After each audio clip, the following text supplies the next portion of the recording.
नाम जब सबको भगवत प्राप्ति करा देता है। गोस्वामी श्री तुलसीदास जी महाराज विनय पत्रिका में कह रहे हैं, बहुत जोर की बात है, कह रहे हैं कि नाम राम रावरोई हित मेरे स्वार्थ परमारथ साथिन सो भुज उठाई कहों तेरे नाम राम रावरोई हित मेरे। मैं हाथ उठा के कहता हूं, जो स्वार्थ के मार्ग में चलने वाले हैं या परमार्थ के मार्ग में चलने वाले हैं, या आप जितने भी मुझे अपना मानते हैं संगी साथी, मैं सबसे हाथ उठा के पुकार करके घोषणा करता हूं कि त्रिभुवन में केवल एक परम कल्याण करने वाला भगवान का नाम है। मेरी बात मान लो। गोस्वामी तुलसीदास जी, नाम चल रहा है, कहीं भी हो आपको भगवत प्राप्ति हो जाएगी। नाम चल रहा है, नाम। जननी जनक तजो जनमी करम बिनु विधु ही सृजो अवडेरे मोहू सो को कहत राम ही को सो प्रसंग के ही केरे। देख लो मेरा भाग्य, जन्म लेते ही माता चली गई। बड़े महापुरुषों के साथ बड़ी घटनाएं घटती हैं। जन्म लेते ही माता चली गई। अभागी जानकर पिता ने कभी प्यार नहीं किया, त्याग कर दिया। जिस पुत्र के प्रकट होते मेरी अर्धांगिनी चली गई, मैं ऐसे पुत्र का मुंह भी नहीं देखना चाहता। तो माता ने तो शरीर त्याग के चली गई, पिता ने मुझे त्याग कर दिया। ब्रह्मा ने मुझे कुछ अभागा ही रचा है। गोस्वामी तुलसीदास जी कहते हैं, बड़ा बेढप मेरे भाग्य की रचना करी। जिसके दरवाजे में खड़े हो जाते टुकड़ा नहीं देता, भगा देता। जिस दासी ने पालन पोषण किया, कुछ दिन बाद वो भी पधार गई। सबको ये भ्रम हो गया कि तुलसीदास जी महाराज के लिए कि बड़ा भागा बालक है, जिसके दरवाजे पे खड़ा होगा कोई घटना घट जाएगी, कोई भोजन नहीं देगा। बोले ब्रह्मा ने कुछ भाग्य ही ऐसा रचा था। अब जो मुझे समझ में आया कि मेरा जो भाग्य बदला वो राम नाम से। राम राम राम, पकड़ो बात को, पकड़ो। अब तो कोई कोई कहता है कि तुलसी राम का है। अब अभाग्य मिट गया। बड़े बड़े बादशाह ताज उतार कर रखते हैं। जानते हो ये सब क्यों हो रहा है? क्योंकि हमने राम नाम का आश्रय ले लिया। अब खूब राम राम राम राम जपता हूं, उसका परिणाम हुआ कि सब कोई सम्मान देता है, सब ताज उतार के रख रहे हैं, प्रणाम नमस्कार दुनिया वाह वाह। क्यों? क्योंकि राम राम जपता हूं, राम का हूं, इसलिए। बात समझो। अगर पकड़ पाओ, कह रहे हाथ उठा के कह रहा हूं, जन्म से अभागा कहा गया, मां पधार गई, पिता त्याग दिया। संसार के लोग कहते अभागा है, लेकिन राम नाम का प्रताप ऐसा उदय हुआ। मोहू से को कहत राम ही को सो प्रसंग कह के रे। उसी नाम के बल से लोग अब कहने लगे तुलसी तो राम का है। फिर ओ ललाट बिनु नाम उदर लगी, दुखो दुखित मोहि हेरे। जब मैं राम नाम का आश्रय नहीं लिए था, तब पेट भरने के लिए द्वार द्वार पर ललचाकर भूख से व्याकुल होकर खड़ा होता। उस समय मेरी दशा मुझे याद है कि अगर दुख देखे तो दुखी हो जाए, ऐसी मेरी दशा थी।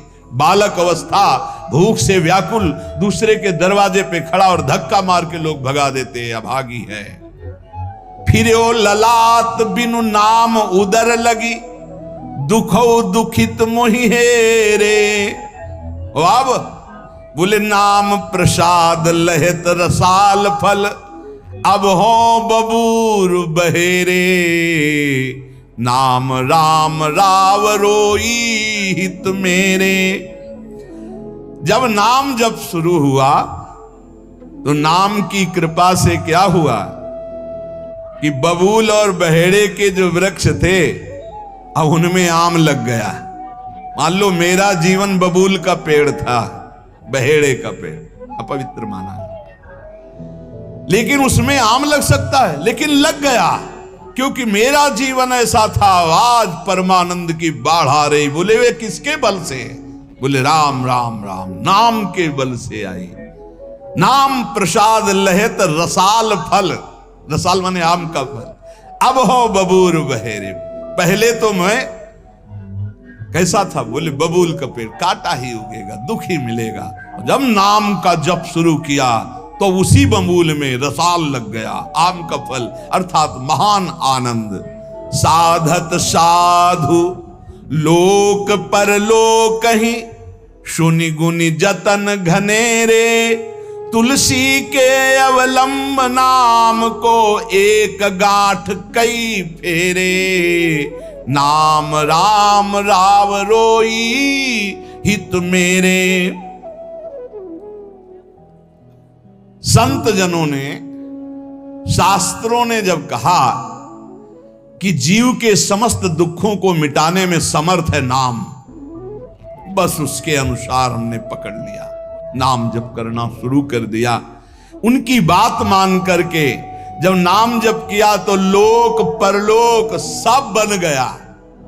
हरिवंश महाप्रभु के यही परलोक सकल सुख पावत, मेरी सो भैया कृष्ण गुण संत। इस लोक और परलोक में समस्त सुख आपका वर्ण कर लेंगे। मेरी बात मान लो, मेरी कसम है तुम्हें, तुम नाम जप शुरू कर दो। अगर दुख से निपटना चाहते हो, तभी लोग कहते हैं बाबा का हर प्रश्न का उत्तर नाम होता है। इसलिए नाम है कि एकमात्र समर्थ नाम है जो सारे पापों को मिटा दे। पापों से ही दुख मिलता है। ऐसा कोई पुण्य नहीं है जो इतना समर्थ हो कि हमारे जमा के जमा गोदाम पापों को नष्ट कर दे। वो नाम, नाम संकीर्तनम यस्य सर्व पाप नाश, समस्त पापों का नाश नाम से। लोक परलोक बनाना है तो संतों से सुना, शास्त्रों में सार बात पकड़ी, नाम कीर्तन, नाम जप। अब तुलसी ने तो एक ही सहारा पकड़ लिया, राम राम राम, एक ही अवलंबन। जैसे गांठ तो एक ही होती है, लपेटा उसमें 100 मार दिए जाए, ऐसे ही साफ शास्त्र है, मेन बात है, पॉइंट की बात है, नाम जप। यज्ञानाम जप यज्ञोष्मी, जितना नाम जप कर लोगे उतने ही सुखी हो जाओगे। बात को पकड़ लो। गोस्वामी तुलसीदास जी कहते हैं, तो श्री तुकाराम जी महाराज कहते हैं, संदेह मत करो, वही एकांतवास सफल है जो समाधि में है। समाधि कैसी है? नाम की समाधि, नाम का ध्यान, 2 अक्षर राधा, वही गूंज रहा है। अब समाज में बैठे हो तो एकांत, एकांत में बैठे हो तो एकांत। और अगर नाम जप नहीं चल रहा तो श्री तुकाराम जी महाराज कह रहे केवल एकांत में बैठे रहना प्रमाद है।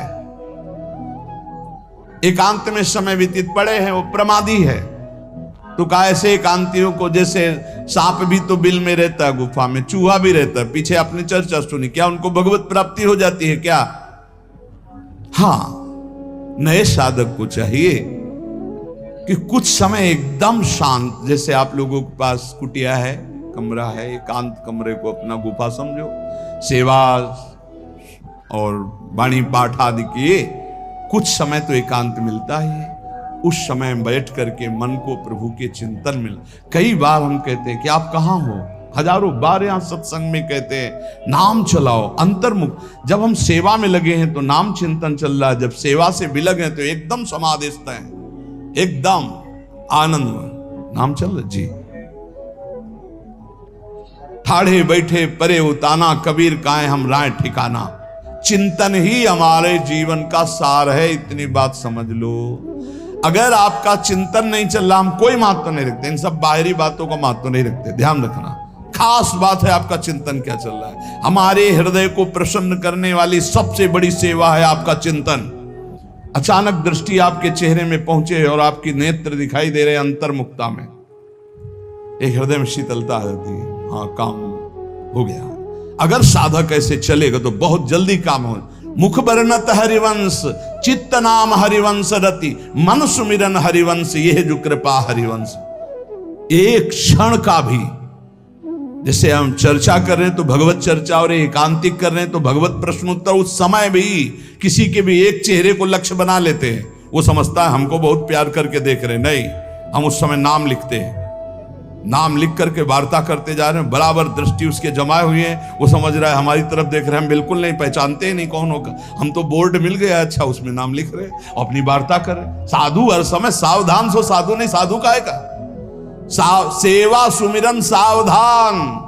इसलिए हम माइक से गरज के कह रहे हैं कि हम कभी भी किसी से पूछ सकते कहां हो, पक्का समझ लो हमारा कोई व्यवहार नहीं है, हमारा कोई प्रिय नहीं, हमारा सबसे प्रिय वही है जो भजन करता है, जो सुमिरन करता है। अचानक दृष्टि पड़ी, आपसे पूछा कहां हो जी, अच्छा ठीक है, हृदय शीतल हो जाएगा। अगर सुमिरन नहीं तो फिर हमको आप अगर सेवा शब्द से प्रभावित हो तो सेवा है आज्ञा, आज्ञा समन सुसाहिब सेवा। अब जो ही कहा करें हम सोई आयस ले चलें, सेवा की आड़ में अपनी चित्त वृत्ति का मनोरंजन मत कीजिए, मनोभंजन करना है, हर समय भगवत चिंतन परायण रहना है। अगर भगवत चिंतन नहीं तो आपका कोई अस्तित्व, देखो ये बड़ी दौड़ है, छोटी मोटी दौड़ नहीं है, ये बहुत बड़ी दौड़ है। आपको संसार समुद्र से अकेले पार होने की बात नहीं, तुम साधु हो, तुम लाखों को पार कर सकते हो, समझना। मान लो अगर आप भगवत प्राप्त हो गए तो लाखों को अपनी कृपा रूपी नौका में बैठाल कर संसार समुद्र से पार करोगे। साधु अपने लिए भजन नहीं करता, हाँ इस जगत के लिए भजन करता है। सर्वे भवन्तु सुखिनः सर्वे सन्तु निरामया। श्री तुकाराम जी कह रहे हैं एकांत वास लाभ उसी का जिसका चिंतन चलता है। भाई इस बात पर बहुत जोर दिया भगवान श्री कृष्णचंद्र ने, अनन्य चिंतयन्तो माम अनन्य चेता सततम, बार बार भगवान इस बात पर जोर दे रहे हैं। जनसंग में नाम चल रहा है तो आप एकांत हो, एकांत में नाम जब नहीं चल रहा तो आप प्रपंची हो। देख लो अंदर प्रपंच चल रहा होगा। जन संसर्ग से शून्य अर्थात भीड़ भाड़ में रति न होना, अर्तिर जन संसदी, और एकांतिक भगवत चिंतन होना। हम एकांत को समझते कमरा में पड़े हैं तो हम एकांत हैं, हम ऐसा एकांत नहीं समझते। एकांत है कि हम प्रभु के चिंतन में हैं तो एकांत है, चाहे बाजार में खड़े हों। अगर प्रभु का चिंतन नहीं तो एकांत में कमरा में पड़े पड़े एकांत में कोई लाभ नहीं। एकांत में उसी का लाभ है जो एकदम समाधिस्थ तन्मय है। एकांत में समाज में सावधान होकर चेष्टाएं कर रहा है और नाम अंदर अंदर चल रहा है।